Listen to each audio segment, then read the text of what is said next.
Buenas noches, les voy a hablar de la antropología y el movimiento indígena del Ecuador.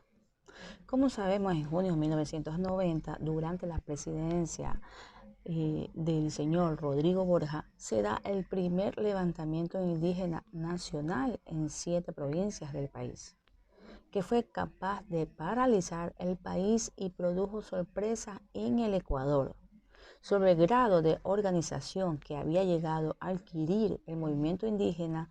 Recordemos, en 1998 se redacta una constitución que reconoce el carácter multicultural de la nación ecuatoriana, los derechos indígenas a ciertas esferas, autonomía y apoyo estatal. Es indudable que el movimiento indígena ha democratizado en gran medida el Ecuador, dando lugar junto con otros procesos socioeconómicos a la formación de una clase media indígena.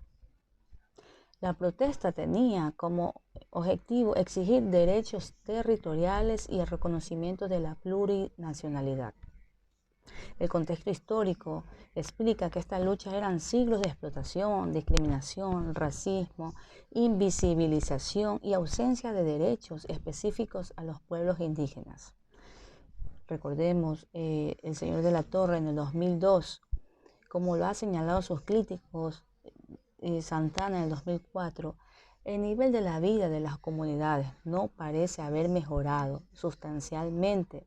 Existe una separación progresiva entre el liderazgo y las bases. Se han establecido alianzas erradas, como las que dio con el coronel Lucio Gutiérrez, que dejó el movimiento dividido y mal parado.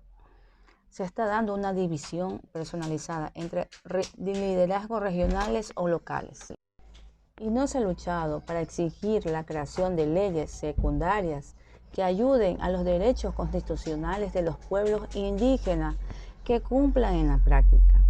Tenemos los intelectuales indígenas y la antropología, aún el derecho de todos los ecuatorianos a recibir educación, fue reconocimiento desde el siglo XIX. En la práctica, la mayoría de los indígenas y particularmente las mujeres fueron excluidas del sistema educativo hasta la década de 1960-1970, cuando se expandieron los programas de alfabetización y educación popular. El papel de estos intelectuales indígenas, particularmente de los etnolingüistas y antropólogos formados en la Universidad Católica como Luis Macas. Luis Macas nos indica la situación del pueblo indígena del Ecuador. A partir de este hecho colonial, los pueblos indios fuimos sometidos a las formas más violentas de opresión y explotación. A la sociedad colonial nos convirtió en fuerzas de trabajo gratuita al servicio de intereses dominantes. La demanda indígena y el gobierno, creemos que la situación de pobreza que se debate en el pueblo ecuatoriano en general jamás se interesó el actual gobierno, que no sea destacarlo por su demagogia, discurso. En consecuencia, tampoco se preocupó porque vio una seriedad de crítica, una situación al pueblo indio.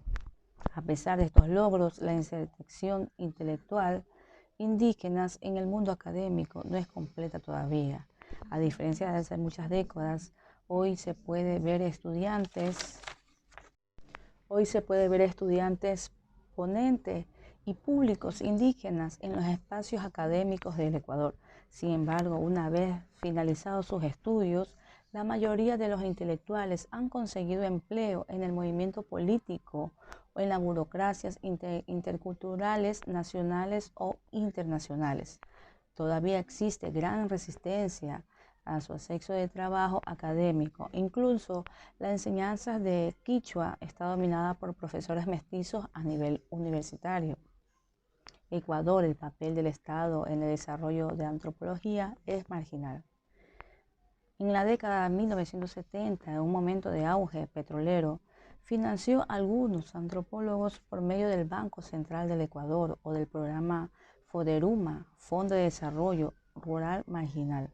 Sin embargo, como hemos visto en este artículo, el Estado ha sido el principal promotor del pensamiento antropológico, sino la Iglesia. y en este caso las organizaciones no gubernamentales o internacionales como el Centro Andino de Acción Popular o de Flaxo. ¿Cómo afecta esto la inestabilidad o la intensidad política del trabajo de los antropólogos ecuatorianos? ¿Será que produce una reflexión más productiva, como señala Greg House en el 2002? ¿O conduce a la falta de profundidad analítica de lo que se quejan algunos investigadores? Pienso yo que la respuesta es compleja. Por un lado, la intersección del investigador de los eventos políticos como actor destacado produce conocimientos eclesiásticos.